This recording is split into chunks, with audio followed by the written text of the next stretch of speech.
জেলখানার চিঠি, নাজিম হিকমত। পর্ব ৫ ও ৬।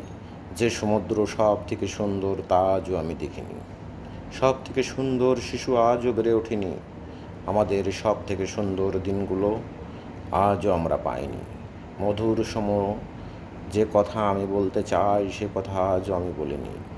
কাল রাত্রে তোমাকে আমি স্বপ্নে দেখলাম, মাথা উঁচু করে ধূসর চোখে তুমি আছো আমার দিকে তাকিয়ে। তোমার আর্দ্র উষ্ঠাধর কম্পমান, কিন্তু তোমার কণ্ঠস্বর শুনতে পেলাম না। কৃষ্ণপক্ষ রাত্রে কোথাও আনন্দ সংবাদের মতো ঘড়ির টিক টিক আওয়াজ। বাতাসে গুনগুন করছে মহাকাল আমার কেনাবির লাল খাঁচায় গানের একটি কলি।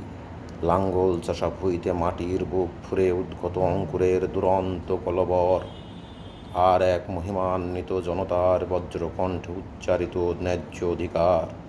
তোমার আর ওষ্ঠাধর কম্পমান, কিন্তু তোমার কণ্ঠ শুনতে পেলাম না।